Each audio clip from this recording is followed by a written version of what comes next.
The house never really felt like home. Jalen lay on his bed, staring at the ceiling, listening to the muffled hum of conversation downstairs. His mom's voice, warm and familiar, mixed with the deeper, firmer tone of his stepfather, James, a man he still wasn't sure how to feel about. It had been almost a year since his mother remarried, and everything had changed overnight. New town, new school, new house. But no matter how hard he tried, he never stopped feeling like an outsider. James was a businessman, well-respected in the community, and his family had lived in this neighborhood for generations. His son, Ethan, was the same age as Jalen, just 1 year older, but they couldn't be more different. Ethan had grown up in this world, where doors opened for him before he even knocked. Jalen had grown up learning how to make his own way. Ethan had never been followed in a store, never had to prove that he belonged, never had to second-guess every word that came out of his mouth. Jalen? He had to do all of that, every single day. At first, he thought maybe Ethan would at least try to meet him halfway. They were stepbrothers now, after all. But the past year had made one thing very clear. Ethan didn't want him here. The microaggressions started small. The cold stares, the smirks, the way Ethan's friends always seemed to whisper when Jalen walked past. But tonight, it wasn't subtle. Jalen had just stepped out of his room, headed for the kitchen, when he heard Ethan's voice behind him. "You know you don't belong here, right?" Jalen froze. He turned slowly to find Ethan leaning against the wall, arms crossed, eyes gleaming with something sharp and cruel. "I don't know what you're talking about," Jalen said flatly, forcing himself to keep his voice even. Ethan let out a quiet chuckle. "Sure you do." He stepped forward, his confidence effortless, the kind of confidence that came from never having to question your place in the world. "My dad might have married your mom, but that doesn't mean you're one of us," Ethan continued, his tone casual but edged with something darker. "People are already talking. They don't understand why you're here." Jalen's stomach twisted, but he didn't react.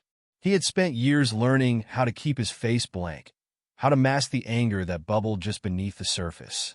Ethan smiled, slow and smug, like he could already see the frustration Jalen was trying to hide. "You should be careful," Ethan murmured. "People like you, they get into trouble real easy." Jalen's breath caught in his chest. That wasn't just a jab. It was a threat. And in that moment, standing in the dimly lit hallway of his own house, Jalen realized the truth.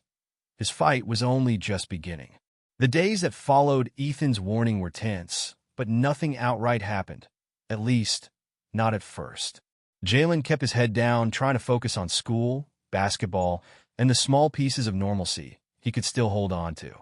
But the feeling never left, that gnawing unease in his gut, that sense that something was just off. It started with small things. One morning, his basketball went missing from the garage. He found it later, deflated, tossed carelessly into the trash can. Then, a few days later, he noticed his phone charger was gone from the kitchen counter where he always left it. He searched the whole house before finally finding it stuffed between the couch cushions, broken. At first, he told himself he was just being paranoid. Maybe he misplaced things. Maybe he was overthinking it. But deep down, he knew. Then, there was the night Ethan's friends came over. Jalen had been in his room, headphones on, trying to drown out their loud voices downstairs. But when he went to the kitchen for a drink, the conversation in the living room went silent. The air felt thick, charged with something unsaid.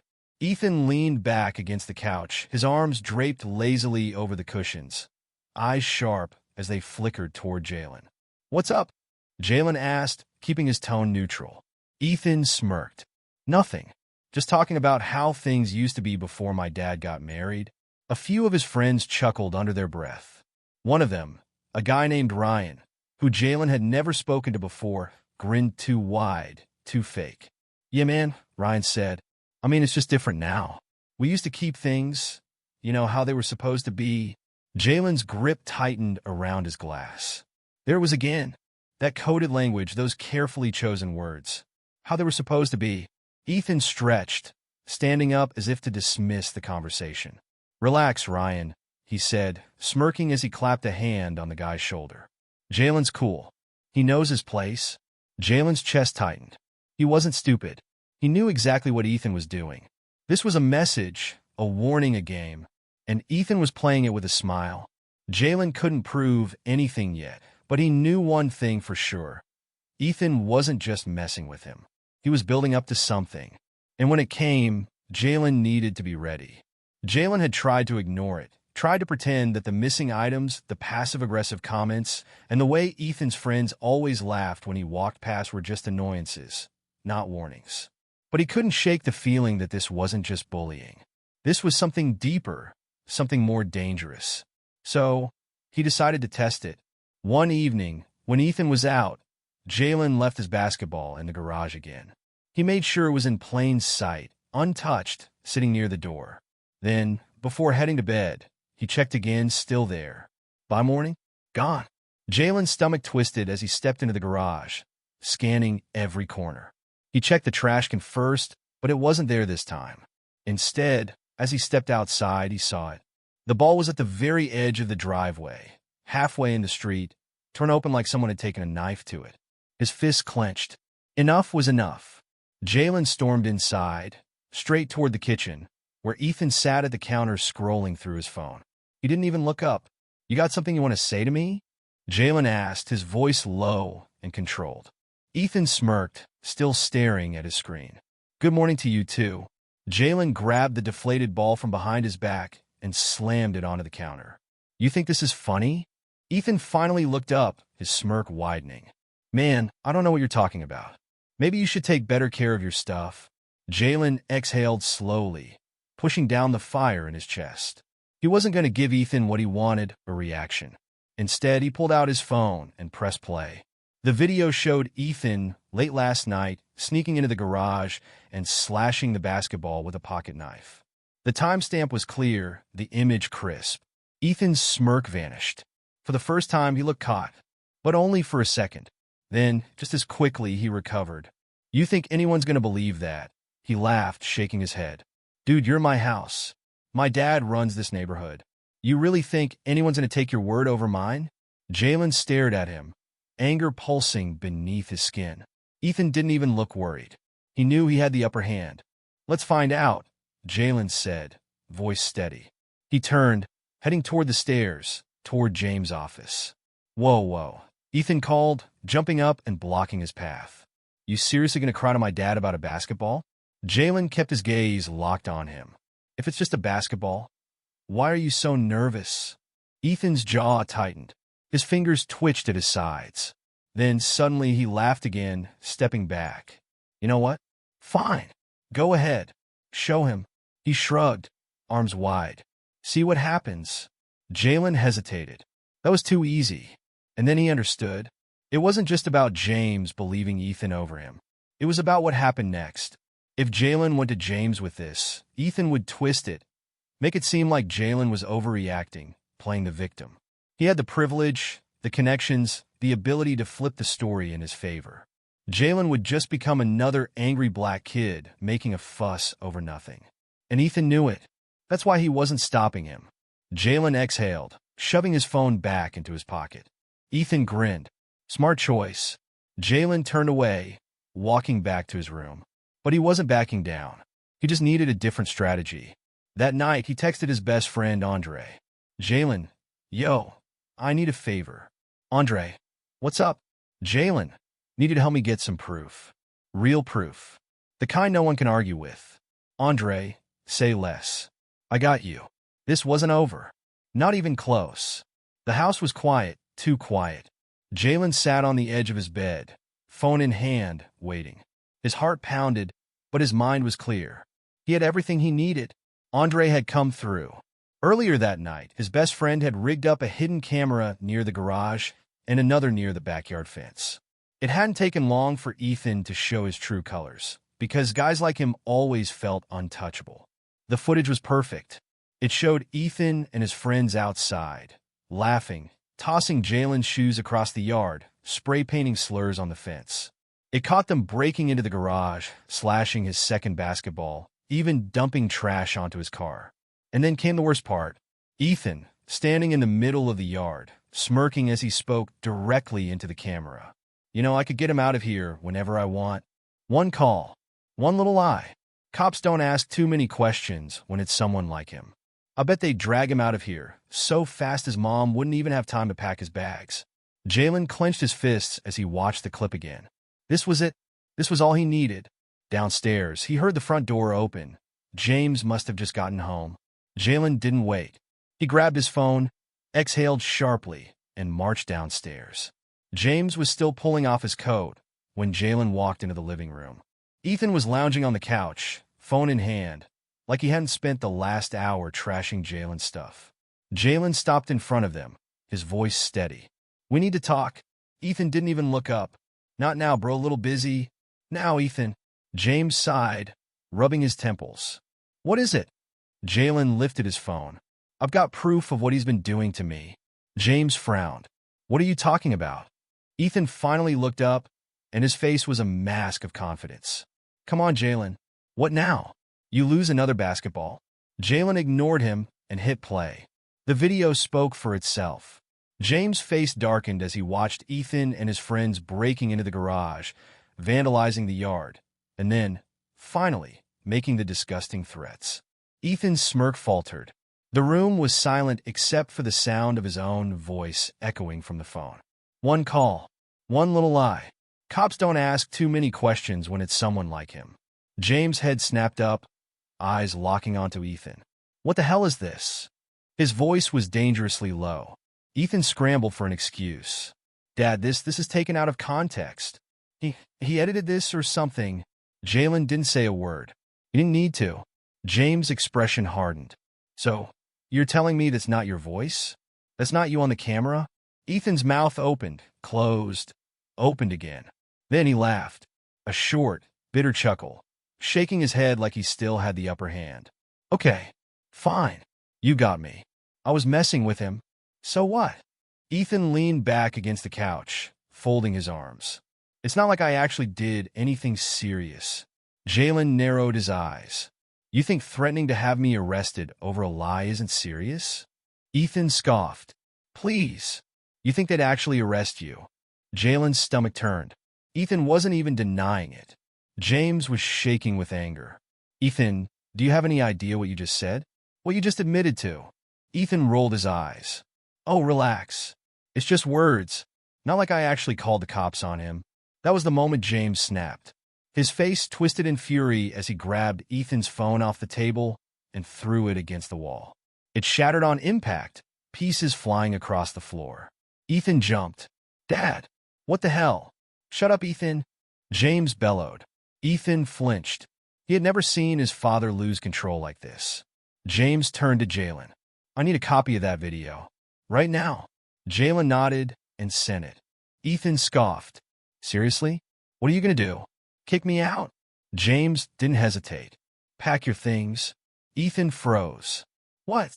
James took a step forward, eyes blazing. "I will not have a racist living under my roof. Pack your things now." Jalen's breath caught. He hadn't expected this. Ethan's entire face crumbled. "Dad, you can't be serious. This is my house." James shook his head. "Not anymore." Jalen had been waiting for some kind of justice. He never thought it would come this fast. Ethan wasn't moving. He stood frozen in the living room, eyes darting between his father and Jalen, panic creeping into his features. For the first time, he realized this wasn't just another game. He wasn't in control anymore. "Dad, come on," Ethan said, his voice shaky but still laced with arrogance. "You're seriously throwing me out over him?" James' face darkened. "Over him? You mean my son? The one you've been tormenting since the day he moved in?" Jalen's chest tightened at those words. "Son." It was the first time James had ever acknowledged him that way. Ethan let out a hollow laugh, shaking his head. "This is insane. I didn't even do anything." "What? You're just going to believe him over your own blood?" James took a slow, measured breath, his jaw tight. "I believe the video. I believe the evidence." He turned to Jalen. "And I believe him." Ethan's smirk flickered, faltering under the weight of those words. "No, no, no," Ethan muttered, running a hand through his hair. He turned to Jalen, his face twisting into something ugly. "You think this makes you the good guy? You're tearing this family apart." Jalen let out a short, bitter laugh. "This family? I was never part of it. You made sure of that." James' phone buzzed, breaking the tense silence. He glanced at the screen, his expression tightening. "Looks like this is bigger than just this house," he muttered before answering. Jalen and Ethan both watched in confusion as James spoke in hushed, clipped tones. Then, when he hung up, his eyes locked onto Ethan. "That was Principal Carter," James said, his voice dangerously calm. "Apparently, a few teachers at your school have seen the video too." Ethan stiffened. "What?" he whispered. Jalen's stomach flipped. Andre must have shared the footage with someone at school. Now it was spreading. James kept going. "They're having an emergency meeting with the school board tomorrow." His gaze sharpened. "They're looking into every disciplinary case you've ever been involved in, especially the ones where black students were the target." Ethan looked sick. "No," Ethan muttered, his voice barely above a whisper. "No, they can't do that." "Oh, they can," James shot back. "And they will." Ethan shook his head violently. "Dad, you can't let them. Do you have any idea what this could do to me? To my future?" James' lips pressed into a thin line. "Did you think about Jalen's future when you were out there making threats?" Ethan was breathing hard now, his hands clenching into fists. "This isn't fair," he choked out. "This isn't how it's supposed to happen." Jalen stepped forward, narrowing his eyes. "You mean you're not supposed to be the one suffering consequences?" Ethan's nostrils flared. "Shut up." "No," Jalen said, his voice stronger now, louder. "Not this time." Ethan's mask finally shattered. He lunged forward, shoving Jalen hard in the chest. "I said shut up." James grabbed him instantly, yanking him back. "Are you out of your mind?" Jalen stumbled back, but didn't flinch. Instead, he just pulled out his phone again, still recording. Ethan's face drained of color. "No," he whispered. No, delete that." James yanked the phone from Jalen's hands and played the footage back. The shove, the aggression, clear as day. "This just keeps getting worse for you," James muttered. Ethan looked like he wanted to run. "Dad," he pleaded, his voice cracking. "Please, you have to fix this." James let out a slow breath, rubbing a hand down his face. "No, Ethan. I've been fixing your mistakes for too long. This you did to yourself." The final blow came minutes later when the front door swung open, revealing Ethan's mother, Rachel. Her expression was unreadable, but her eyes flicked to the broken phone on the floor, then to Ethan's pale face. "What's going on?" she asked, looking between them. James sighed, pinching the bridge of his nose. "You might want to sit down." Rachel didn't sit. She just crossed her arms, waiting. James didn't sugarcoat it. He played the footage, the vandalism, the threats, the shove, everything. Rachel didn't say a word for a long time. When she finally spoke, her voice was cold. "You're a disgrace." Ethan flinched like he had been slapped. "Mom, I've spent my whole life teaching you to be better than this," she snapped. "And instead, you turned into the kind of person people warn their kids about." Tears welled up in Ethan's eyes, but no one reached out to comfort him. "What happens now?" Rachel finally asked, looking at James. James glanced at Ethan, then at Jalen. "Well, first," James said, crossing his arms, "he's packing his bags." Ethan let out a strangled noise, like the world was caving in around him. Rachel nodded once, her lips pressed into a firm line. "Good." Ethan let out a shaky breath, running a hand through his hair. "I'll fix this." I can fix this," he muttered almost to himself. Jalen tilted his head, watching Ethan crumble. "No, Ethan," Jalen said quietly. "You can't." And for the first time, Ethan knew it was true. Ethan was gone by morning. Jalen heard the shuffle of suitcases, the quiet but tense voices of Ethan and his mother as they packed up his things. No one said goodbye. No dramatic farewell. Just a silent, heavy departure that left the house feeling lighter. Jalen watched from his bedroom window as Rachel guided Ethan into the car. His stepbrother didn't even look back. By the time they pulled out of the driveway, Jalen let out a slow breath. It was over. But outside of their home, the fire had already spread. The footage of Ethan's threats had made its way through the school, the neighborhood, and even further than Jalen had expected. Social media had taken hold of it. A clip of Ethan smirking, saying, "One call, one little lie. Cops don't ask too many questions when it's someone like him." It went viral. By lunchtime, his school was in damage control mode. Teachers were speaking in hushed tones.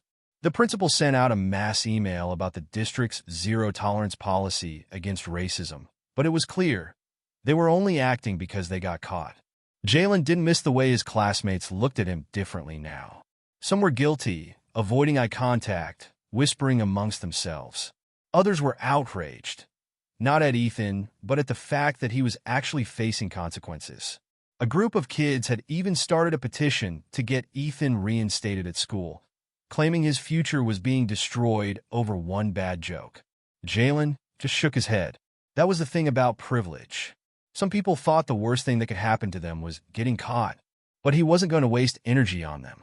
For the first time in a long time, Jalen walked through the halls without feeling like he had to shrink himself down. After school, he met up with Andre at their usual spot near the basketball courts. "You good?" Andre asked, tossing him the ball. Jalen caught it, feeling the familiar weight in his hands. For once, he actually was. "Yeah," Jalen said, dribbling once before taking a shot. The ball swished clean through the net. Andre smirked. "Damn, okay. Guess we're back to normal." Jalen exhaled. Normal. It wasn't the right word. Things weren't normal, not really. But they were better. Ethan was gone. His threats, his manipulation, his quiet cruelty, it was over. The weight that Jalen had carried for a year was finally gone.